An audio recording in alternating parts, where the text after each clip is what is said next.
Bienvenida familia nocturna a esta nueva fogata de historias en Hablemos de lo que no existe. El día de hoy tenemos un episodio muy oscuro y especial. Hace tiempo que me han estado pidiendo historias de terror de algo que sea indigesto, que sea difícil. Así es que antes de iniciar con las historias que hoy tenemos para ustedes, les propongo el trato.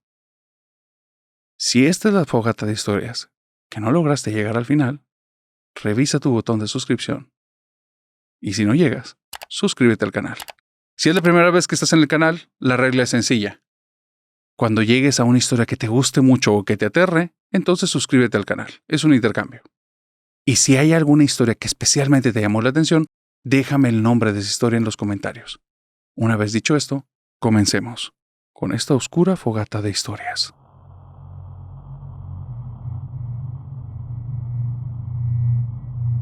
¿Has escuchado la frase, que el infierno está lleno de buenas intenciones?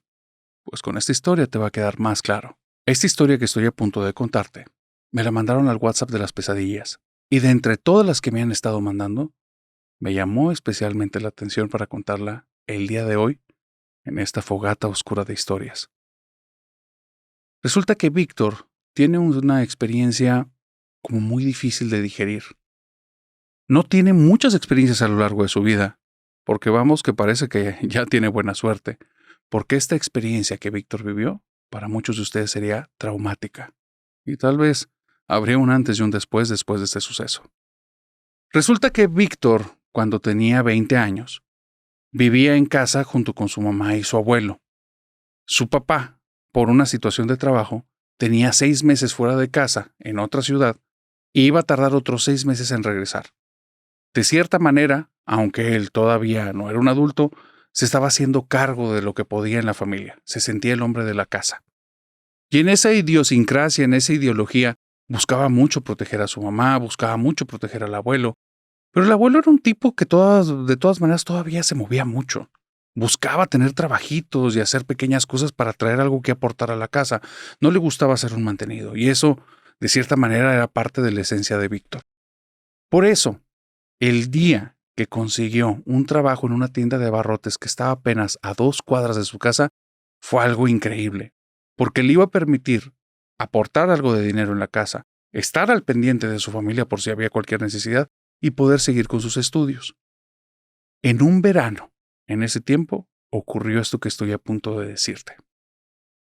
Resulta que él ya tiene un par de meses trabajando en la tienda. Se ha llevado muy bien tanto con la dueña como los encargados de los diferentes turnos. Te vuelvo a decir, Víctor busca llevar aportaciones a la casa. Cuando todo está tranquilo en casa, él en muchas ocasiones pide dobletear o tripletear turno. Y a veces ya lo ves y tiene cara muy cansada, pero eso no lo hace desfallecer, él continúa. Eso ha hecho que se gane cierto respeto entre la gente del trabajo. Le han tomado cierto cariño y lo han visto como un sujeto pues, muy comprometido, alguien que no corresponde a su edad, su toma de decisiones. Está muy centrado. En ese verano llegó un chico poco mayor que él, tal vez 3, 4, 5 años, o sea, alguien que estaba pisando los 20, o eso era en su apariencia. Hizo una solicitud de ingreso. Y este sujeto era muy llamativo. Tenía el cabello largo, tenía ciertos colores pintados en cabello como dorado, unos ojos verde, que Víctor siempre tuvo duda si realmente era su color real o traía algún tipo de pupilente. La piel la tenía increíblemente blanca, pero blanca te lo estoy diciendo como si fuera casi mármol. Entonces llamaba mucho la atención. Aparte, su forma de vestir no era peculiar. Parecía de este tipo de personas que verdaderamente quieren con su atuendo hacer que las personas los volteen a ver. No te imagines algo oscuro como esto. Colores brillantes, colores que en el día a día, si andas por la calle, inclusive dirías, esto es demasiado llamativo, o sea, esto está extraño. Sin embargo, tenía algo él que hacía que se viera bien la ropa que llevaba. Pero eran cortes raros, el tipo de pantalón no era un corte que vieras en cualquier parte. En fin, cuando lo vio, le llamó la atención, dijo, es un sujeto muy extraño. Después le preguntó a la chica que lo atendió que qué quería y le dice que le dejó una solicitud de empleo. Había necesidad de cubrir un par de turnos ahí que necesitaban manos, aun cuando Víctor dobleteaba y tripleteaba el trabajo. Faltaban personas en ese supermercado Y coincidía que este chico estaba pidiendo nada más un trabajo temporal. Entonces funcionaba muy bien. Cuando le hicieron llegar la solicitud a la dueña, ni lo pensó dos veces. Dice, nada más pónganlo a prueba y si es competente, ya tiene el trabajo. Pues resulta que este sujeto era como tú, una estuche de monerías.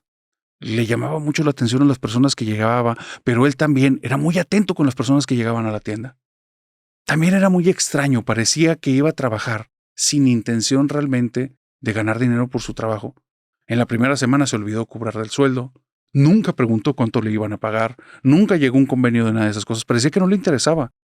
En más de una ocasión se quedó dobleteando los turnos y él en ningún momento preguntó si eso se le iban a pagar extra o no. También tenía que ver con su personalidad, se veía alguien, digamos, despistado. No estaba enfocado en ciertas cosas, cosas que le decían como, oye, llegando, las primeras cosas que debes de hacer son esta secuencia, nunca lo hacía. Pero como era un buen elemento y era una persona que de todas maneras traía buenos atributos a la tienda, no le llamaban mucho la atención, entendían cómo más o menos irlo manejando. El punto es que a las 2 semanas que empieza a trabajar, Víctor notó algo. Este chico intenta hacer migas con Víctor. Víctor, por cuestión de su carácter, de su forma de ser, no es el tipo más platicador. Es un tipo atento, pero es muy concreto. Te dice las cosas que son, es todo. No es lo mínimo indispensable, sino que no es platicador, no se le da. Y este otro sujeto es un perico, súper elocuente. Puede hablarte de todo, de todos los temas, siempre tiene una plática, siempre tiene algo con que llamar la atención, tiene 1000 y una anécdotas, entonces es alguien muy, muy llamativo, ya en todos los sentidos. Y Víctor nota que está buscando excusas para acercarse con él. Víctor se empieza a sentir un poco extraño porque dice, oye, tal vez todo lo estrafalario y eso, él cree que de alguna manera puede haber algo conmigo y yo no tengo esa preferencia. Entonces no sabe cómo abordar el tema y como si este otro sujeto le leyera la mente, le pone la mano en el hombro y dice, Víctor, no te preocupes, no estoy buscando nada contigo, solo estoy intentando hacer una amistad. Y me gusta llevarme bien con las personas que están aquí. Entonces, Víctor se relajó y a partir de ahí, aunque no era el gran platicador, se daba la oportunidad de estar más cerca. No tardó ni 5 días en que ya tenía toda la confianza de Víctor. Eso hacía que Víctor le pudiera contar pequeñas cosas de su vida, ¿no? Como que extrañaba un poco a su papá, como que no sabía a qué se iba a dedicar más adelante, no sabía qué carrera iba a elegir, que en ocasiones se sentía preocupado porque su mamá no le rendía el dinero y se veían muy apretados en el día a día y por eso él estaba buscando como tener trabajos. No creas que el otro sujeto era el gran escucha. Lo interrumpía cada rato, siempre quería tener como atención y le terminaba contando una anécdota que tenía que ver con eso, pero parecía que no se enfocaba en él ni en sus necesidades. Pero ¿sabes qué? Eso ayudaba a Víctor en distraerse, en no estar ensimismado, en no pensar solo en los problemas. Entonces, de forma muy extraña, un día se dio cuenta que lo consideraba un gran amigo. Y otra vez, como si este sujeto le pudiera leer la mente, le dice, oye, ¿te das cuenta que somos buenos amigos? Fue extraño porque fue el mismo día que lo estaba pensando. Le dice, oye, me gustaría mucho que me invitaras a comer a tu casa y conocer a tu familia, la familia de la que tanto te preocupas. Y a Víctor se le hizo extraño, pero al mismo tiempo fue como, ¿por qué no? Nunca ha ido nadie a comer a la casa en años. Hace mucho que no llevo amistades de ninguna parte. ¿Por qué no llevar a un amigo al trabajo? Ese día o al día siguiente fue cuando se decidió en que lo iba a llevar. Él, con su sueldo, compró unas cosas para poderlas llevar a su mamá y que ella les hiciera de comer. Entonces le dijo a su mamá que iba a acompañarlos ahí a alguien del mercado y su mamá estaba un poco penada porque la casa estaba un poco tirada. Y es que el abuelo, durante las últimas como semana y media, se había estado comportando un poco extraño. Llegaba en las noches, se metía directo en su cuarto, comenzaba a hablar solo. Eso no era algo normal, pero también la mamá le decía, Víctor, no te preocupes, es una persona grande, él ve cómo están las cosas aquí y eso lo puede estresar mucho, déjalo. Pero después, cuando se levantaban ya temprano, el abuelo estaba sentado en la sala, quién sabe cuántas horas llevaba, y se veía donde estaba viendo el televisor, pero no estaba atento, y se la pasaba como balbuceando. Y cuando le hablaban, tardaba mucho en reaccionar. Entonces, Víctor estaba muy preocupado.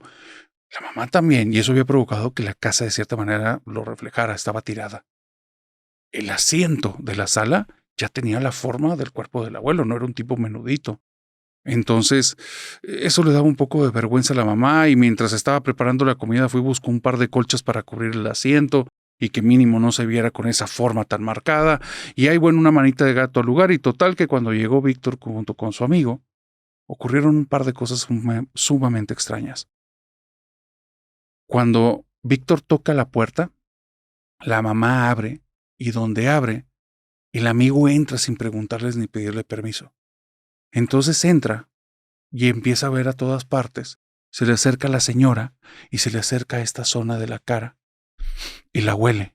Algo totalmente ofensivo y extraño, lo que hace que la señora se ponga en una posición como defensiva y Víctor también lo está viendo como, ¿qué te ocurre, no? Pero no le salen palabras. Víctor no es un tipo que sepa hablar mucho. Y esto lo está dejando congelado. ¿Por qué se está comportando así en mi casa? El chico, el compañero de trabajo, el estrafalario, sigue viendo la casa y dice, aquí apesta, aquí hay algo malo. Y entonces la mamá se ofende, cree que está hablando de ella y del lugar. Entonces comienza a caminar por el pasillo sin hacerle caso a las reacciones de los dos. No le importa ni la mamá ni de Víctor, él parece que está como ensimismado.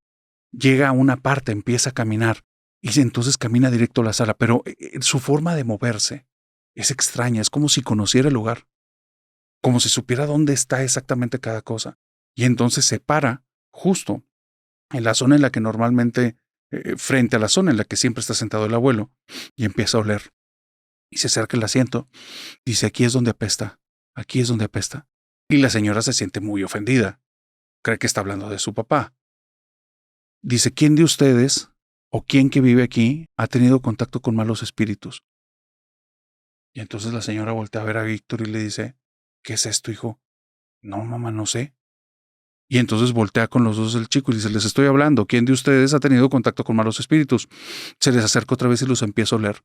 No, no son ustedes, no son ustedes. Hay algo aquí. Cierra los ojos estando enfrente de ellos, como sin importarles, pero para nada a estas dos personas.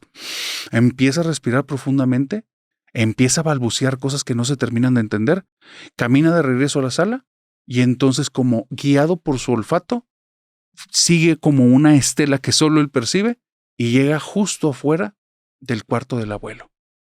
Cuando está fuera del cuarto del abuelo dice, ¿de quién es este cuarto? Y ellos dos se quedan viendo porque no quieren responderle. ¿Qué estás haciendo en mi casa y qué son esas cosas que estás haciendo? Los está tratando horrible y es algo muy extraño lo que está haciendo este sujeto. Y les vuelve a decir, pero con una voz demandante, ¿quién vive en este cuarto? Les acabo de preguntar. Y los dos ya se alteran y la señora temblando le dice, mi papá. Es él, es él. Abre la puerta y el tipo se tiene que tapar la nariz y le empiezan a dar arcadas.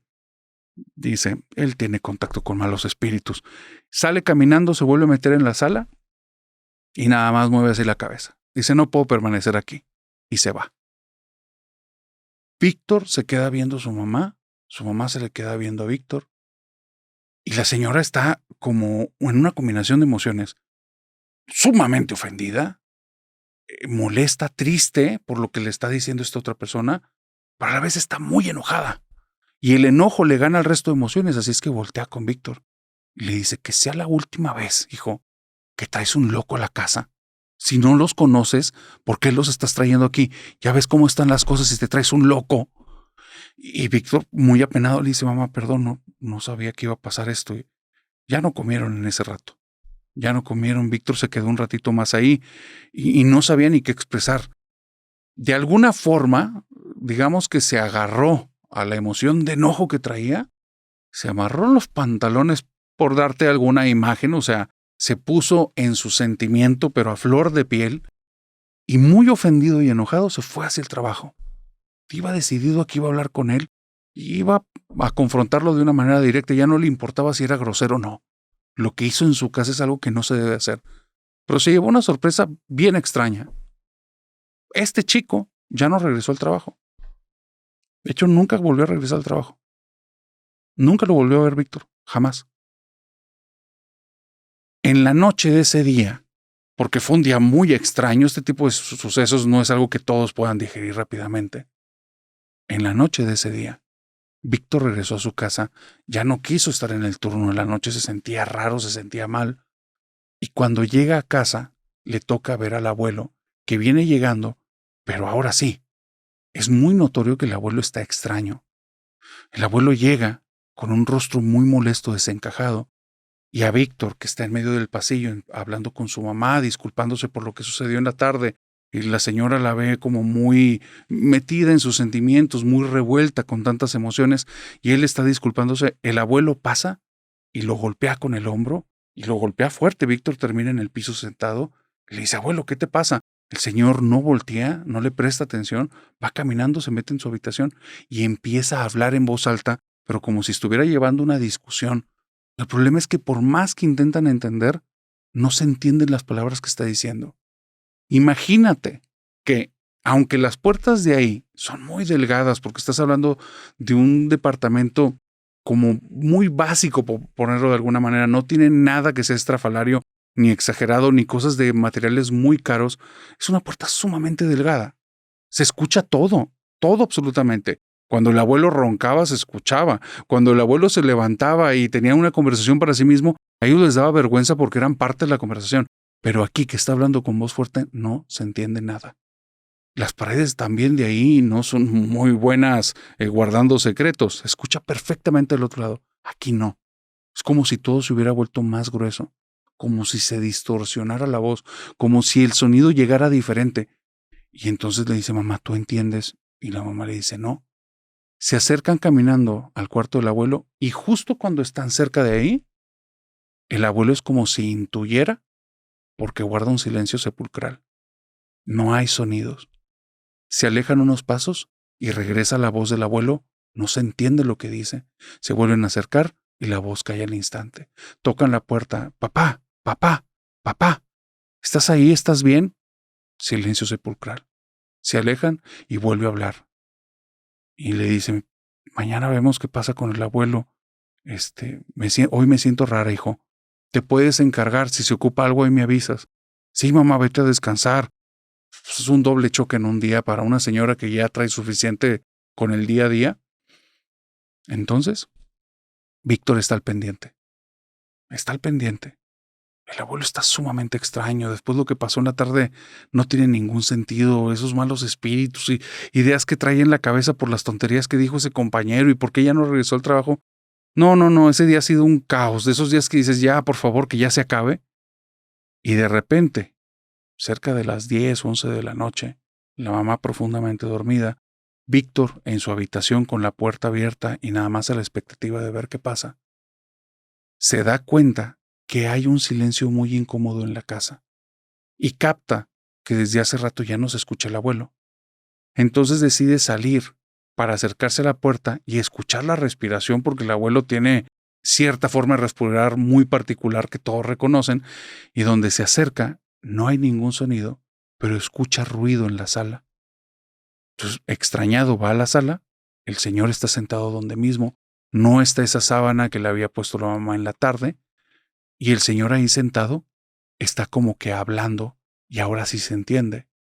El problema es que está muy raro, es una posición muy extraña. Es como si del cuello hacia abajo el cuerpo estuviera totalmente rígido y solo la cabeza es expresiva, solo el rostro, pero no hay movimiento del cuello, solo está mirando hacia adelante. La televisión está apagada y el señor está diciendo como, ese no fue el trato. Y hace una cara de molesto. No me dijeron que iban a hacer eso. Y después, qué gusto tenerlos. Gracias por venir. No, yo no les haría nada. Pero no me dijeron que iba a hacer eso. Ese no era el trato. Y otra vez vuelve a poner una cara extraña.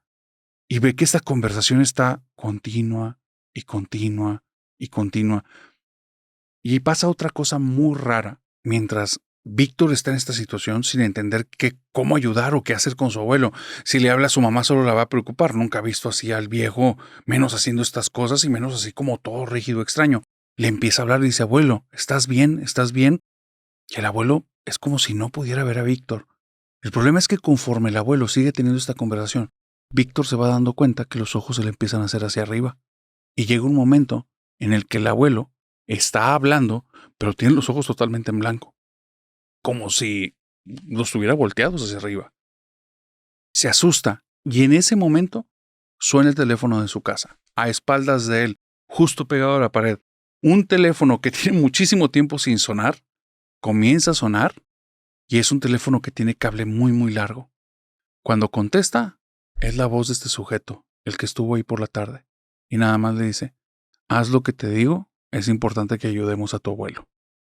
Y entonces cuando Víctor está a punto de hablar, le dice, solo haz lo que te digo. Y entonces Víctor se queda callado. El abuelo empieza a hacer como un tipo de gruñido, como si captara que hay alguien ahí y no le gusta esa presencia. Y le dice, la voz detrás del teléfono, Víctor, a tus pies, justo al lado de la mesa de la tele dejé una mochila negra, tómala. Y entonces Víctor está intentando hacer memoria. Él en ningún momento lo vio con una mochila negra y entonces se molesta. No vaya a ser que haya regresado otra vez en la tarde y entonces está empezando a sentirse enojado y le dice, concéntrate, Víctor, es importante que ayudemos a tu abuelo. Tienes 5 o 10 minutos para reaccionar o lo vas a perder para siempre. Entonces Víctor se asusta con estas palabras y le dice, ¿qué hago? Toma la mochila negra. Dentro de la mochila vas a encontrar un frasco que está cerrado herméticamente y tiene agua y otro frasco más pequeño y tiene sal de grano. Dice, toma primero el del agua y tenlo siempre en tu mano. El otro ábrelo, saca un grano de sal y pónselo en la lengua de tu abuelo. Cuando te acerques con la sal, va a abrir la boca en automático. Víctor no puede creer lo que está escuchando, no tiene sentido nada de lo que le está diciendo esta voz. Sin embargo, es muy raro lo que está pasando y el abuelo no deja de gruñir. Cuando voltea ya no tiene los ojos volteados, están normales, pero su cara es como de alguien sumamente enojado. No hace sentido. Intenta hablar con el abuelo y la voz del otro lado del teléfono le dice, no interactúes con él, solo haz lo que te digo.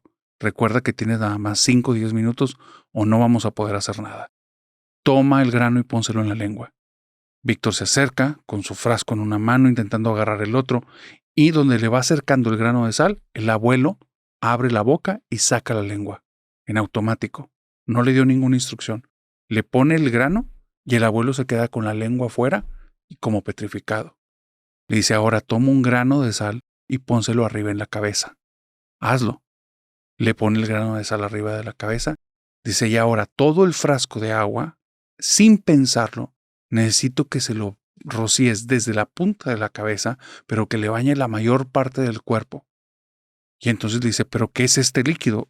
Tú haz lo que te digo, entiende. Y entonces Víctor, sin pensarlo bien, abre lo más rápido que puede, vacía y empieza a derramar el agua y dice, y ahora toma varios granos de sal y pónselo en la cabeza, en los hombros y en las piernas. Dice, y cuando baje las manos y deje las palmas hacia arriba, pónselos arriba de las palmas.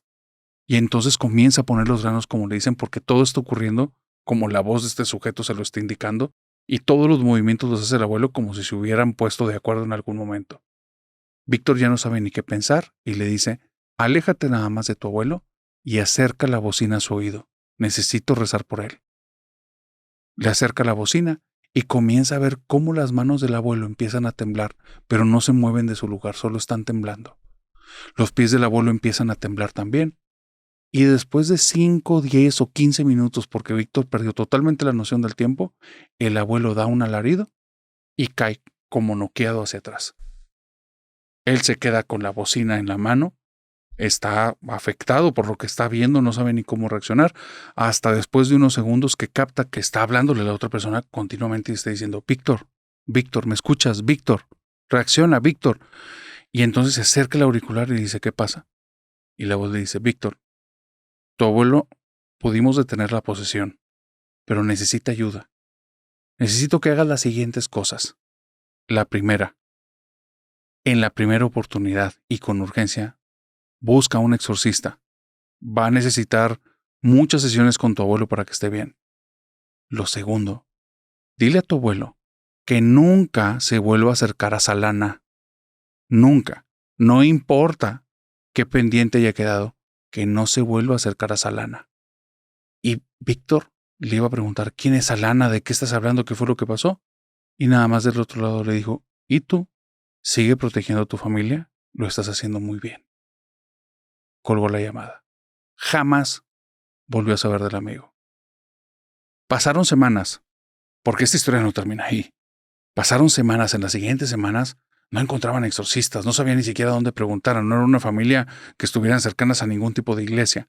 Entonces tuvieron que empezar a tocar puertas, preguntarle a personas que los empezaran a orientar. Y en ese tiempo, pues les recomendaban ir a un lugar de una misa y que un lugar donde había un padre que tenía poderes de sanación y cositas así, que se corría como digamos de boca en boca, hasta que finalmente lograron llegar con el exorcista. En ese tiempo, Víctor pasó de estar totalmente aterrado y estupefacto a tener muchas preguntas en la cabeza. ¿Quién era ese sujeto? O sea, ¿por qué fue a mi casa? ¿Por qué hizo eso? ¿Por qué nos ayudó? ¿Cómo sabía mi teléfono? Nunca se lo había dado. Ese teléfono ni siquiera lo tiene en el trabajo. Ni siquiera me lo sé yo. ¿Cómo carajos tenía mi teléfono? ¿Y por qué ya nunca apareció? Y empezó a indagar. Comenzó a preguntar en el trabajo qué cosas sabían de él. Para empezar, no se había dado cuenta que nunca se había referido por él por su nombre. En las hojas que dejó se llamaba Gabriel, pero nunca le hablaba a nadie por su nombre. Nadie, nunca. Siempre era con el hey, hola, y de ahí partían las cosas. Nunca nadie se refería con él con el nombre. Pero hay un detalle, en las hojas no estaban bien llenadas, no había apellidos. Muchos de los datos que dejó eran falsos, evidentemente falsos. La premura por tener una persona cubriendo el puesto y ver una persona pues, que más o menos se veía decente y con cierta elocuencia era suficiente para que lo contrataran. Como también era un trabajo relativamente tranquilo y los años en los que se hizo esto no había ciertos protocolos bien establecidos, digamos que utilizó eso. Al final, la dirección era falsa, no tenían apellidos de la persona, los teléfonos que dejó no eran teléfonos que existían ni siquiera en esa ciudad, y cuando llamaban nadie contestaba, entonces nunca pudo volver a dar con él. Nadie fuera de ese círculo de las personas que asistían al comercio habían alguna vez visto este tipo, ni sabían de dónde venía, ni nada. Por otro lado, con el exorcista comenzaron las sesiones después de un mes o mes y medio de estar buscando y poder tener acceso a uno. Cuando el exorcista fue llevando esas sesiones de exorcismo, en un momento de liberación, el abuelo, parece que estando como en estos momentos donde hace aparición el demonio y empieza a decir cosas, comienza a hablar acerca de una sesión de Ouija que tuvo con una mujer llamada Salana. Esa sesión de Ouija, el abuelo lo estaba utilizando por algo. Dicen por ahí que el infierno está lleno de buenas intenciones. Porque el abuelo, como vio tanta necesidad en la casa, y él sintiéndose desprovisto de, digamos, habilidades para poder aportar algo fuerte, hubo unos amigos que le recomendaron que fuera con cierta divina a que, por medio de contactar espíritus, supiera los números ganadores de algún boleto de lotería. Y él, bajo esa idea, los trabajitos que había estado haciendo por cerca de un mes, había juntado el dinero para ir con Salana, para que por medio de la Ouija le diera los números ganadores de la lotería. El problema es que el abuelo había olvidado todo eso. No lo tenía ya en su memoria. Era como si en algún momento se hubiera bloqueado, pero en esa sesión con el exorcista empezó a decir todo. Empezó a decir que desde la segunda sesión la bruja le hizo decir ciertas cosas donde les dio permiso de que entraran en el cuerpo de él. Y él estaba tan obsesionado de poderle llevar el dinero a su familia que no entendió lo que estaba provocando ni el daño que les iba a hacer. ¿Quién era el sujeto? ¿Qué sucedió con la bruja? Hasta el día de hoy no se sabe.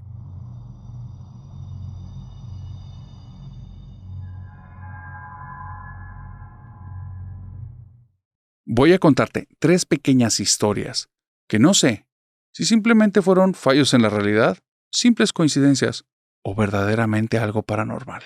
Esta es la primera. Rosario vivió algo muy extraño durante una temporada hace un par de años. 4 noches seguidas soñó exactamente lo mismo. El sueño era exactamente igual. Una vez que se iba a dormir, tomaba conciencia que estaba en un lugar en el que no había estado antes, que era muy blanco. Había una alfombra de un color gris, las paredes eran blancas, los asientos eran de un color beige, pero el lugar era muy, muy blanco, como con una luminosidad distinta. Al fondo de un pasillo estaba un ataúd de color gris. Detrás del ataúd había como un cirio que estaba montado sobre una base dorada que estaba muy ornamentada, muy llamativa. Justo al centro del ataúd, por arriba, estaban unas flores moradas que ella nunca había visto. Conforme se iba acercando al ataúd, lograba ver las manos de una persona y un traje. Sabía que era hombre, pero cuando intentaba ver el rostro, el sueño se terminaba. El sueño sigue otra vez, vuelve a pasar lo mismo, una tercera noche vuelve a pasar lo mismo, una cuarta noche vuelve a ocurrir lo mismo, pero hay algo. En esta última vez hay un grito. El grito ella lo reconoce como de su mamá. Y está gritando, no, ¿por qué te fuiste? No. Y después suena con mucho dolor. Cuando se levanta ella, se levanta estremeciéndose. Siente miedo, se siente muy extraña. La voz de su mamá era sumamente real. Y fue como 5 o 6 horas después que reciben una llamada. Su papá acababa de fallecer. Tuvo un infarto durante la noche y ese día por la tarde iba a ser el sepelio. Cuando fue al lugar, se quedó impactada, no lo podía creer, porque aunque había tenido 4 veces seguidas ese sueño, no lo relacionó instantáneamente. Pero cuando llegó, vio la alfombra gris, vio exactamente las sillas que estaban colocadas como en el sueño. Al fondo del pasillo estaba el ataúd gris y arriba estaban estas flores moradas. Se quebró. Y antes de poder llegar y ver el rostro de su papá, las piernas le fallaron, sus rodillas tocaron el piso y le salió, sin que lo haya pensado, un grito. No, papá, ¿por qué? ¿Por qué te fuiste? Y ahí reconoció, en el sueño no era el grito de su mamá, era el propio grito, era su propia voz la que estaba escuchando.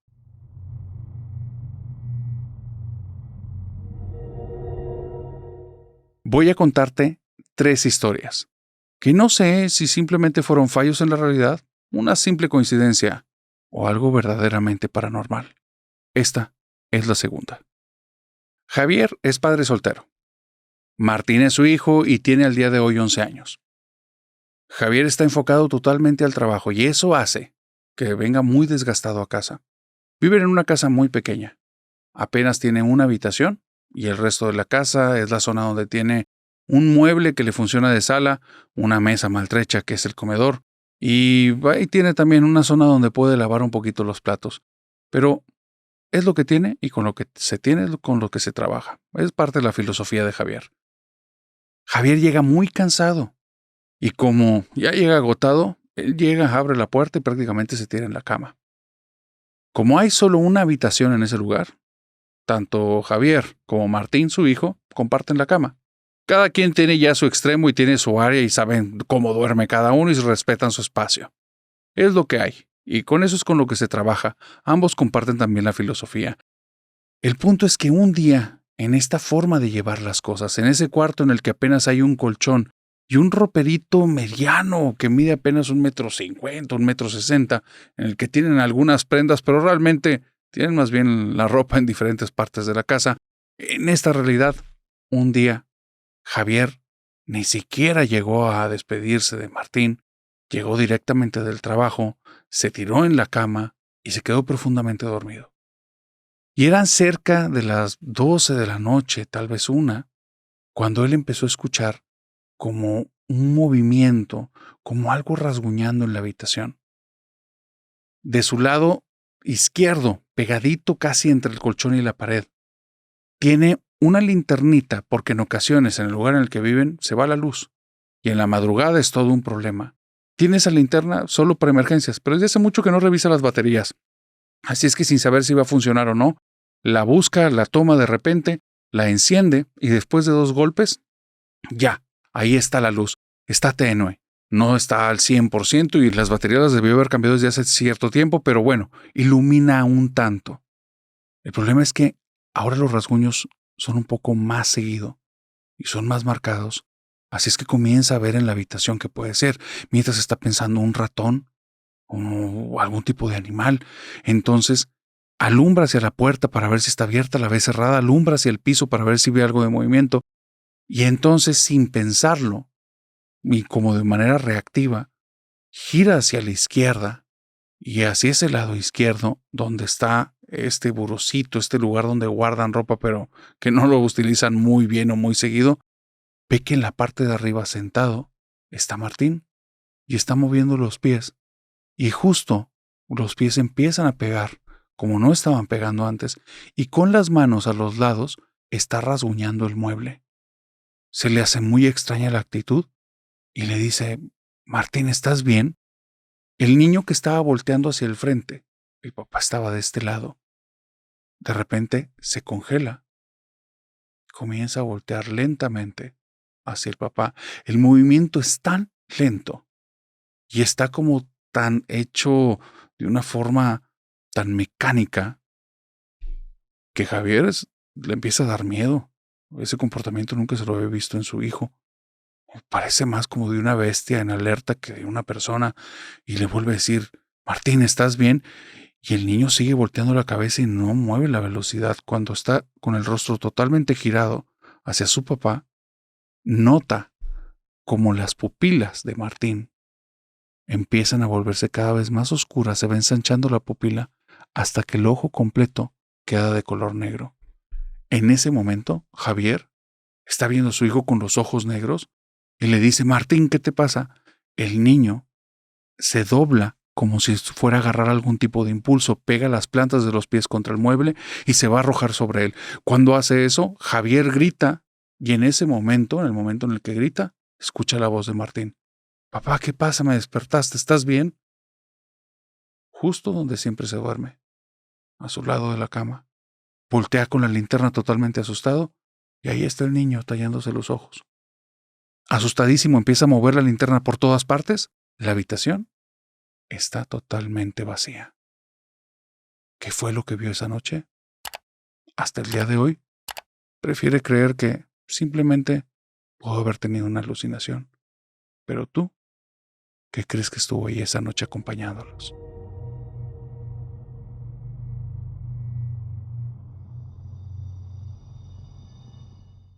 Voy a contarte 3 historias que no sé si son fallos en la realidad, meras coincidencias o algo profundamente paranormal. Esta es la tercera historia. Resulta que Berenice es una chica, digamos, muy amiguera, pero tiene un defecto. Con el paso del tiempo, ella no tiende a tener como relaciones a largo plazo.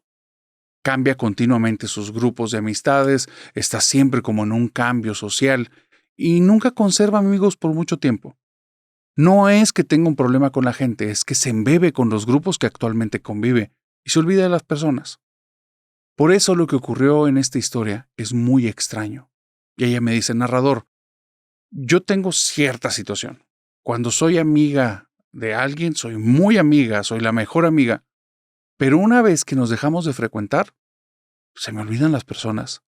Pero las olvido, no las tengo presentes. No es en mala onda, no es que tenga algún problema con las personas, es que me enfoco mucho con el círculo con el que empiezo a tratar, con mis amigos actuales, y mi mente es como si me borrara los nombres, los recuerdos, me olvido de las personas. Por eso, esto que me pasó, para mí no tiene sentido y para mí fue, no sé si un milagro o Dios o no sé ni cómo llamarlo.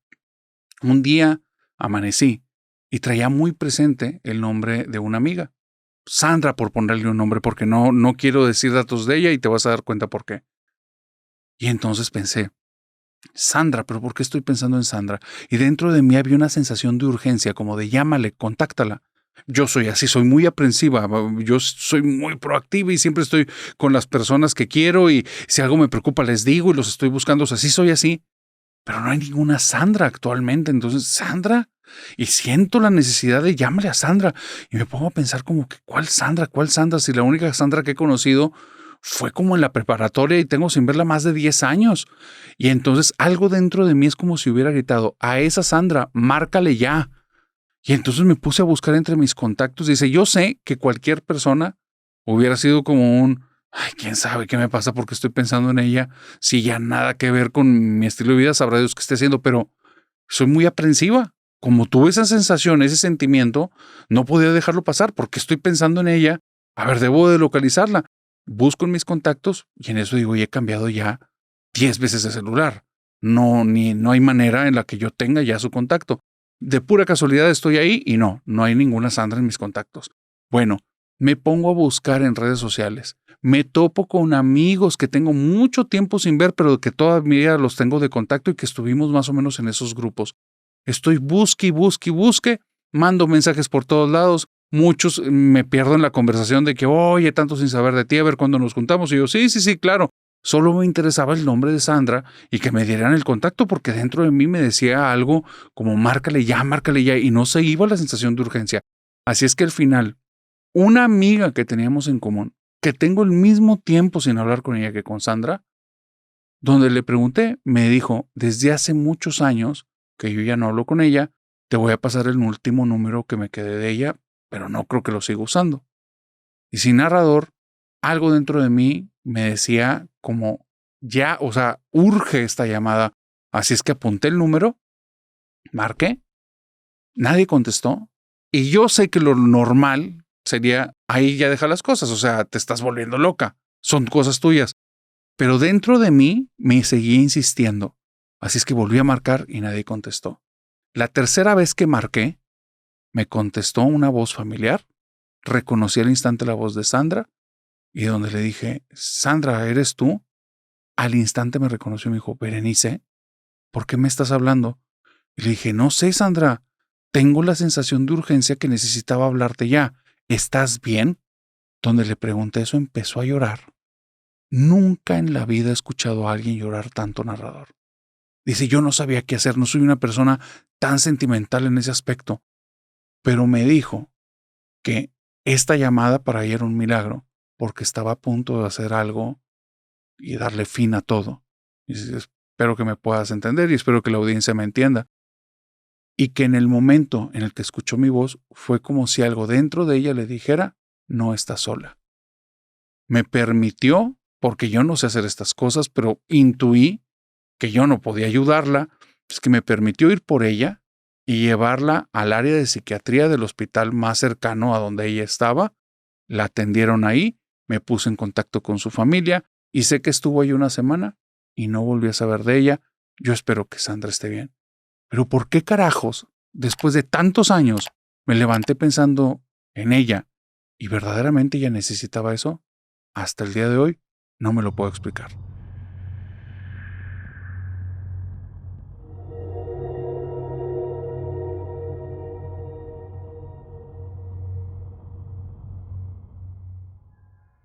Si has escuchado del caso Josué, de este programa icónico de La Mano Peluda, tienes que escuchar esta historia.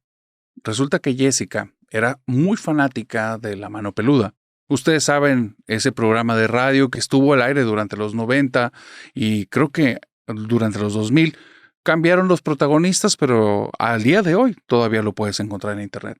El punto es que ella era muy fanática y había un tema. En su casa no le gustaba a su mamá ni a su papá que estuviera escuchando ese programa.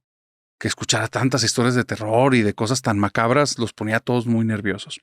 Sin embargo, ella no iba a poder escuchar el caso Josué en vivo. Coincidencias de la vida. Le habían dicho por ahí, no sé de qué manera alertaron a las personas, que iba a haber un caso muy fuerte y que estuvieran atentos. Así es que el día en el que se iba a hacer ese estreno o tal vez un reestreno que iba a volver a salir al aire, ella preparó un par de cassettes, se fue a su habitación, puso el cassette a que se pusiera a grabar, lo dejó en volumen bajo y se prefirió ir del lugar para distraer a sus papás, que no se dieran cuenta que todo se estaba grabando ahí, etc. Lo que quería era tener el caso, porque igual, les estoy hablando del tiempo de los 90. Quería tener el caso para poderlo escuchar cuando ella quisiera. La cinta duró alrededor de 2 horas. En algún momento ella regresa a la habitación, cambia de cinta, sigue grabando. Llega un momento en el que ya le pierde la pista porque no tenía más cassettes. Así es que donde llegó, llegó. Ella siguió distrayendo a sus papás, nadie se dio cuenta que estuvo haciendo eso, que estuvo haciendo esas grabaciones, y esperaba que al día siguiente, cuando ella llegara temprano de la escuela y no estuviera ni mamá ni papá en casa, ahí se iba a poner a escucharlo con todo volumen. Y se llevó una sorpresa muy aterradora. Porque cuando llegó a la casa y puso la primera de las cintas, sí empezó a escuchar el caso Josué, pero con un pequeño detalle muy extraño. Era como si las voces se hubieran grabado en reversa. Toda la cinta era como si estuvieran hablando al revés. Para ella no le hacía sentido, había grabado muchas veces y había utilizado esos cassettes, jamás le había pasado eso. Tomó otro cassette, grabó algo de la radio, le puso play y se dio cuenta que no era un problema, un desperfecto del aparato. Así es que volvió a tomar el cassette, dijo, tal vez soy yo. Cambió de lado y del otro lado no tenía nada grabada la cinta, solo utilizó uno de los lados por cassette. Así es que volvió a poner el lado A, le pone play y toda la cinta está en reversa. No le hace sentido. Desarma el cassette. Ella ya tiene cierta habilidad, le gusta y cuando se apasiona, se apasiona. Así es que lo rebobina de cierta manera y lo vuelve a poner para que esté al revés la cinta, a ver si con eso hace que se escuche bien. Y vuelve a escucharse en reversa, como si no le hubiera hecho nada al cassette. Toma la cinta 2 y ocurre lo mismo, todo está en reversa, pero hay una tercera voz ahí. No nada más la del locutor, no nada más la de Josué. Hay una voz gutural que también está hablando en reversa. Le dio tanto miedo esa tercera voz que decidió que ahí iban a parar las cosas. Fue y le preguntó a una amiga que ella sí escuchó el caso completo en la radio. Y le dice, ¿quién era la tercera persona que estaba hablando después de las primeras hora y media, 2 horas? Y la amiga le dice, no había una tercera persona. Dice, sí, una voz gruesa. No, pues la del locutor nada más. Y la otra. ¿Qué fue lo que se grabó en esa cinta? Nunca supo, porque cuando regresó a su casa tomó los cassettes y los quemó, porque no quería volver a saber nada de eso. Al día de hoy me dice, me he abstenido y no he querido escuchar ese caso.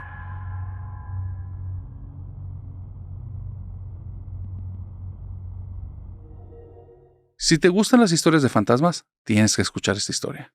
Salvador estaba caminando por la carretera con una mochila al hombro y ya iba algo cansado. Aunque eran cerca de las 7 de la tarde, estaba sumamente oscuro y él tenía que estar alejado ciertos pasos para que no fuera víctima de algún accidente. Sin embargo, cada vez que veía que un vehículo se acercaba, comenzaba a hacer el autostop pidiendo que le dieran un aventón. La ciudad más cercana ya estaba a la vista, pero sí se veía que estaba alrededor de unos 7 u 8 kilómetros. ¿Cómo había llegado ahí? ¿Por qué estaba en esa parte? ¿Por qué no había ningún vehículo? Es algo que no sabían con exactitud. Sin embargo, un vehículo, un Cadillac, modelo 50 o 70 y tantos, un carro clásico, rojo, hermoso, cuidadísimo, se detuvo. Esto que te estoy contando ocurrió en los 90, entonces es un vehículo que definitivamente es de colección. Se detiene y arriba del vehículo, justo en el volante, va una chica preciosa. Se le queda viendo y sin preguntarle nada, se mueve hacia el asiento, le levanta el botón y le da la señal como de súbete. Entonces Salvador se queda un poco impactado por el vehículo y cuando se sube todo parece nuevo. Es un vehículo precioso, súper conservado. Y esta chica le da la mano con mucha seguridad y le dice, hola. Y él se presenta, me llamo Salvador. Ah, mucho gusto. No le da ningún nombre. Y empieza a avanzar. La chica no le hace ninguna pregunta. No le pregunta por qué está ahí, por qué está pidiendo autostop, que debería de tener precauciones. No le dice nada de las cosas obvias. Simplemente va andando. Y conforme van avanzando, Salvador le pregunta como, oye, ¿qué haces tan tarde en la carretera y qué bonito auto? Y le dice, mi papá tiene un taller, le gustan mucho los coches. Y cuando le está contando esos pequeños detalles, Salvador intuye instantáneamente que le está coqueteando. Cierta sonrisita, cierto como feeling de la situación. Salvador toma su mochila y la pone en el asiento de atrás. La chica no hace como enfatiza nada de eso, como si no estuviera pasando. De repente ella revisa por el retrovisor y el resto de espejos para ver que no venga nadie, detiene el vehículo, él voltea para ver qué va a pasar, ella se acerca y le planta un beso. Y el muchacho se queda colorado y le dice, mi papá creo que no está esta noche en casa, ¿quieres venir conmigo? Y este se emociona, Salvador, y nada más mueve la cabeza diciéndole que sí. Él no se esperaba nada de esto, nada de esto. De repente llega a una cochera amplia en la que se ve que hay herramientas de taller, hay un vehículo destartalado del lado derecho, y entonces se bajan y ella le indica una puerta y le dice, espérame aquí afuera, voy a revisar que no esté papá. Abre la puerta, se mete, y segundos después nada más asoma la cabeza, sale la mano y le dice, ven. estamos solos. Simplemente desde el momento en el que Salvador entra, cierra la puerta y estamos hablando de ahí de un torbellino de pasiones.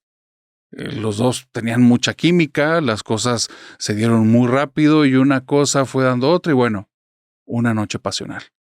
De hecho, esta chica parece que ni siquiera estaba cuidando que llegara o no el papá, pero al final de esos como momentos románticos, ella lo invitó a su habitación y ya cuando entró en la habitación, cerró la puerta y le dijo, a partir de aquí no hagamos ruido.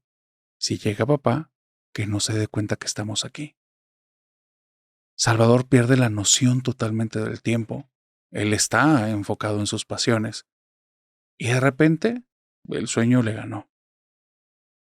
Cuando abre los ojos, probablemente ya eran no las primeras horas de la mañana, sino bastante avanzada la mañana. Y él está acostado en la cama. No hay nadie en la habitación, pero hay cosas extrañas. Él siente en sus manos como texturas desagradables, feas, rasposas, y entonces cuando ve bien, sí está en la habitación que estaba anoche, pero no está como estaba anoche. El techo está todo lleno de telarañas. El colchón en el que está asquerosa, pero asquerosísimo. Si tenía resortes, los tuvo alguna vez. Ahora parece más bien como un pedazo de trapo todo maltrecho. Y ahí probablemente hay cosas que tienen bastante óxido y son peligrosísimas. Entonces él se asusta, casi brinca de la cama, empieza a ver el lugar. El lugar se está cayendo a pedazos. La poca luz que entra en la habitación no es por ninguna ventana, porque las ventanas, las que tiene, si no están cubiertas con trozos de madera, están con unas capas tan asquerosas y profundas de tierra, tan gruesa la suciedad ahí, que por ahí no entra la luz. La luz entra por un agujero que hay en el techo. Ese lugar está hecho pedazos. Salvador abre la puerta, que el día anterior pues, era una puerta cualquiera, normal, con una cerradura ahí como cualquier casa, y ahora esta cosa es un trozo de madera mal puesto, roto, en la que hay un agujero al centro, mete la mano, abre, y al salir al pasillo, ese lugar es una cueva de malvivientes. Cosas pintarrajeadas en las paredes, un aroma a heces que viene de diferentes partes de la casa. Se ve que hay alimento que se echó a perder ahí tirado. Se ve que gente ha estado viviendo en ese lugar. Está asustadísimo, asustadísimo. Y está tan alterado porque no entiende lo que pasó que comienza a pensar de acerca si le hicieron tomar alguna sustancia, si todo lo que pasó anoche fue algo que soñó o qué fue lo que le hicieron. Comienza a hablarle y decirle, ¿dónde estás? ¿Dónde me trajiste? ¿Qué es este lugar? Y nadie le contesta, un silencio absoluto. Está tan alterado que no se da cuenta que cuando abre la puerta por la que entró anoche, la puerta se cae completa hacia afuera. Entonces ve el vehículo por el que llegó en la noche anterior, pero hay algo que no hace nada de sentido. El vehículo, al igual que la casa, no es lo mismo en lo que se subió. El vehículo tiene capas y capas de polvo. Es un vehículo que es obvio que no funciona, no sirve, y tiene décadas sin moverse. Las ventanas está rota. Tiene que meter la mano entre los vidrios quebrados para subir el botón, para intentar abrir la puerta, una puerta que probablemente lleva más de 5 o 7 años sin abrirse porque batalla muchísimo. Cuando la abre rechina y salen un montón de arañas. Era un nido ahí de puras cosas asquerosas. Se tiene que meter porque ahí dejó su mochila. Su mochila para él es muy importante. Y entonces, cuando está metiéndose detrás entre las telarañas y con la sensación de patitas en las manos y todo esto, muerto de miedo, se está metiendo en el asiento de atrás para agarrar la mochila, cuando la toma en las manos y unas manos lo agarran por los hombros y lo sacan de ahí. Cuando lo sacan de ahí, está asustadísimo. Él está en una historia de fantasmas o de terror, o él tal vez consumió algo y sigue estando fuera de la realidad y no se ha dado cuenta y está súper asustado cuando frente a él ve un rostro desconocido. Es un sujeto con unos lentes negros, con un sombrerito como azul, que tal vez tú ya puedes imaginar qué es, y lleva un uniforme. Y le dice, ¿qué estás haciendo aquí? Y entonces el Salvador comienza a decirle, anoche me trajo aquí una chica, pero la casa no era así, y el carro no estaba así, me hicieron algo. Y entonces el policía, que estaba enfrente de él, que le pondremos de nombre Rubén, Rubén le dijo, tomaste o consumiste algo, ¿verdad? Y le dice, no, yo no consumí nada, fue la chica.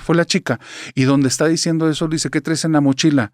Rubén, el policía, acerca las manos para tomar la mochila. Y donde la toma, Salvador se defiende y acerca una de sus manos a la cara de Rubén. Donde acerca la mano, Rubén respira. No porque lo haya planeado, tal vez por reflejo, pero al momento en el que respira, su nariz detecta un aroma dulzón. Un aroma que él conoce perfectamente. Un aroma que se pudiera decir que es la razón por la que él es parte del cuerpo de policía. Y en ese instante sabía con qué clase de persona estaba tratando. Así es que sin pensarlo dos veces, lo tomó de la mano y lo golpeó contra el carro, le puso las esposas, no revisó más y no le interesaba escuchar nada de la historia. Todo lo que te estoy contando era lo que iba diciendo Salvador ahí en el vehículo y después lo repitió en un interrogatorio. Eso pasó. Rubén no ocupaba escuchar nada de eso. Sabía la clase de basura que traía en la parte de atrás del vehículo. Cuando llegó a la comandancia, lo primero que hizo fue traer a y lo trataba como si fuera un pedazo de estropajo, un trozo ahí de tela deshecha, lo peor del mundo. Tuvo que salir una persona de mayor rango que él para detenerlo y decirle, espérate, ¿qué estás haciendo? Ni son las formas de proceder. Dice, este bastardo va a terminar en la cárcel. Él, no me reportaron nada, pero él hizo algo. Y Rubén está fuera de sí. Y aquí hay algo bien extraño. Todos están como no entendiendo la situación, porque no había ningún reporte de nada. Rubén no reportó que alguien le habló para decirle algo. No reportó que vio a nadie. Lo último que supieron es que andaba dando su rondín en la zona que él, por alguna extraña razón, desde que se unió al cuerpo de policía de esa ciudad, pidió que se le asignaran. Una zona que es un barrio relativamente bajo, que en antaño era un lugar muy bonito, pero bueno, los tiempos cambiaron. El punto es que todos están extrañados con la actitud de Rubén. Está fuera de sus casillas, está enojadísimo, casi quiere matar al tipo enfrente de todos, y nadie entiende por qué. Rubén es muy correcto en lo que hace, siempre sigue los protocolos, todas las cosas son al pie de la letra. Aquí no, aquí están viendo su parte más visceral. Lo están viendo con toda la furia. Quiere que este tipo esté tras las rejas ya y que se lo quiten de encima porque si no, él enfrente de todos lo mata. Y nadie entiende. Tienen que separarlos finalmente, así es que unos toman a este muchacho Salvador junto con su mochila y se lo llevan a un cuarto y otros vienen a hablar con Rubén y dicen, no dejes que agarre esa mochila, revisa lo que tiene. Pero tú ya la revisaste, no ocupo revisarla, yo sé lo que tiene, no necesito verla. Y nadie entiende. Ahí donde los están separando, solo para ver si Rubén no está bajo el efecto de una sustancia, se va corriendo el tipo que le estaba haciendo esas preguntas y donde Rubén le dijo lo de la mochila, se va corriendo y le dice, espérate, déjame ver las pertenencias del joven. Le dan la mochila y cuando la abre, sacan una botella con un químico que se utiliza para dormir personas, unos trapos que parece que ya se han utilizado varias veces, no recientemente, pero ahí está ese aroma dulzón. Hay cuerdas de diferentes tamaños que se entiende perfectamente el propósito por lo que está ahí. Y hay instrumentos que encontrarías en cualquier tienda que te vende herramientas. Pero en ese contexto, y junto con los otros elementos, es obvio que Salvador las utiliza para dañar personas. Cuando ven eso, les queda claro a todos. Este tipo, Salvador, parece que sabe hacer ese tipo de cosas, ganarse la confianza de desconocidos, y una vez que bajan la guardia, poner ese trapo, dormirlos, y lo demás te lo puedes imaginar. Ahora las cosas hacen sentido. De cierta manera, porque no entienden cómo Rubén supo eso, no entienden por qué no lo reportó y por qué está fuera de sus casillas. Pero entonces, ahora sí, el jefe que estaba en ese momento en guardia, que sí es amigo íntimo de Rubén, les pide a todos que se alejen. Cuando ve a Rubén, nada más le hace un movimiento de cabeza, diciéndole como yo entiendo, y le hace una señal de vete. Y Rubén capta y se va. Se acercan por ahí un par de personas a decirle, ¿qué pasa? Dice, tú no sabes por qué es policía este güey. No, ¿por qué? Dice, cuando tenía 16, uno como este muchacho que trajiste le hizo eso a su prima. La mató. Y si desde ahí él agarró un coraje tremendo con este tipo de personas y lo primero que hizo fue detectar el perfil. Cuando estudió criminología y todo eso, lo único que le interesaba era poder detectar el tipo de personas que se llevaron a su prima. No le había tocado, dicen, pero hay algo que a mí me está haciendo mucho ruido. Sí saben que él pidió esa zona para hacer sus rondines de fin de semana. Y todos, sí.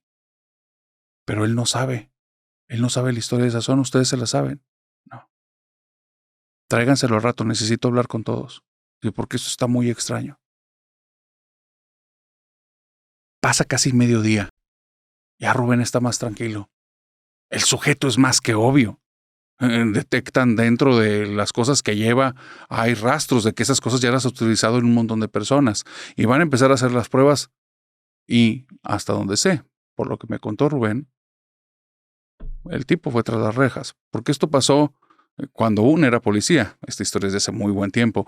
El punto es que a media tarde, él supo la historia del lugar en el que hacía sus rondines y era algo que no conocía. Resulta que cuando él se incorporó a este cuerpo de policía hace 2 años, por alguna extraña sensación, andando en su vehículo, porque era un tipo muy práctico, no era de ver un mapa, era de ir y sentir los lugares. Cuando pasó por esa casa, algo lo llamó y decidió que iba a tomar ese lugar. Nadie lo quería tomar porque era un barrio relativamente bravo, no tan bravo como otros, pero sí lo suficiente como para que ocurrieran cosas. Y la mayoría de la gente de esa ciudad pues, preferían los policías como estar en zonas más tranquilas o en la que hubiera más movimiento por sus razones. El punto es que Rubén, por alguna extraña razón, quiso ese. Y le decían, nunca hay tanto y lo que hay no es tan importante. ¿En serio quieres ese barrio? Sí, no sé por qué, pero me quiero quedar aquí. Esa tarde, cuando estaba con sus compañeros, después de toda esta situación, le explicaron, Rubén, dinos la verdad, ¿conoces la historia de esa casa? No, no entiendo de qué me están hablando. Entonces, ¿por qué elegiste el barrio? No sé, desde que llegué algo me llamó. En los 70s, esa casa era un taller. Y ahí vivía un señor, que era el dueño del taller, y su hija, una chica de unos 20 años, dicen las personas que era exageradamente guapa. Una chica de mente muy abierta, que era de estas personas que se lucen.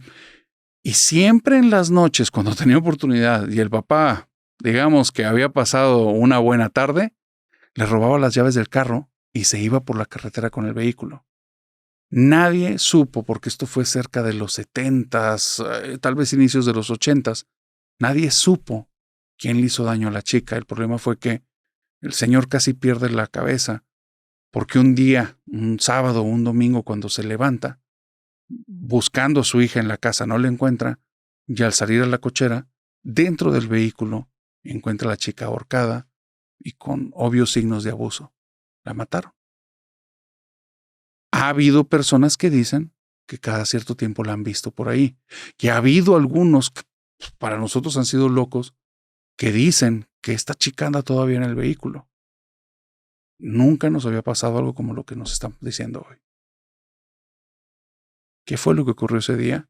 Ese espíritu sigue al día de hoy buscando prevenir o vengándose de personas de ese tipo.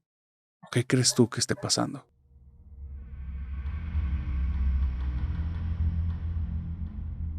Y con esto, familia nocturna, hemos llegado al final de esta fogata. Si llegases al final de una, por favor, házmelo saber en comentarios. Si tuviste que pausarte, ya sabes el trato, suscríbete. Y una vez dicho esto, te deseo bonita semana y que tengas dulces pesadillas. Por cierto, sábado de sombras, voy a tener unas historias que probablemente te van a quitar el sueño. Nos vemos ahí. Bye bye.